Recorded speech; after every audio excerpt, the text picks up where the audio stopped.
Hi, welcome to another interruption. We've been talking about the parables of Jesus, and we're going to talk about the parable of the marriage feast. It takes place in the book of Matthew, chapter 22, verses 1 through 14. Now, Jesus spoke to them again. Now, this was the third time he was addressing the religious leaders. He addressed them again in parables, saying, "The kingdom of heaven is like a king who prepared a wedding banquet for his son. He sent his servants to those who had been invited to the banquet to tell them to come, but they refused to come. Then he sent some more servants and said, 'Tell those who have been invited that I have prepared my dinner, and everything is ready. Come to the wedding banquet.' But they paid no attention, and they went off, one to his field, another to his business, and the rest they seized his servants. They mistreated them and killed them. The king was enraged. He sent his army and destroyed those murderers and burned the city."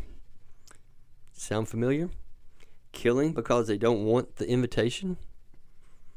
Then he said to his servants, "The wedding banquet is ready, but those I invited did not deserve to come. So go to the street corners and invite to the banquet anyone you find."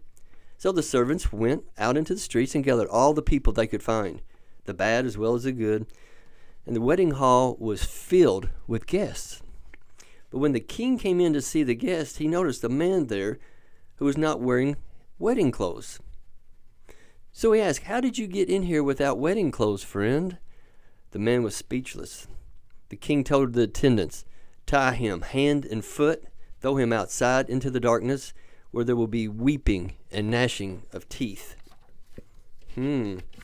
Jesus' parable of the king and the wedding feast takes some surprising twists and turns there at the end, doesn't it?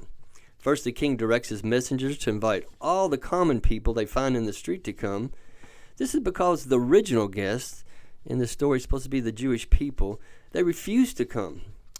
So those who arrive are welcomed as they fill the wedding hall. Now the king finds someone who has been invited and actually attended, but is not welcome.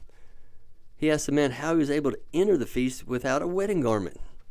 The man has no answer for this. In the parable, all are welcome to come to the king in honor of his son. But going through the motions is not the same as embracing the full meaning of the event. Now, some commentators suggest that it was traditional for a king or lord to provide clean wedding garments for his guests. If so, this man has likely refused to wear it and maybe just cast it aside. It could be that the wedding garment represents being covered by the righteousness of Jesus. Now, this would make the man representative of those who want to benefit of the relationship with God. But they will not accept the gift of Jesus. 3 quick points. Number 1, God's invitation is for all.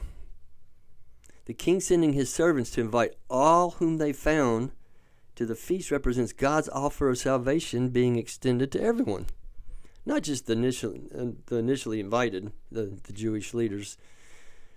Number 2, rejection leads to judgment. The king's punishment of the first guest who refused the invitation and killed his servants illustrates the severe consequences for those who reject God's messengers and the Messiah.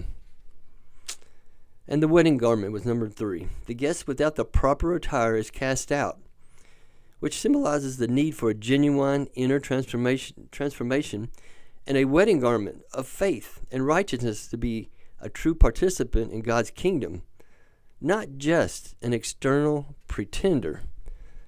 Very quickly, but something to think about. Until next time.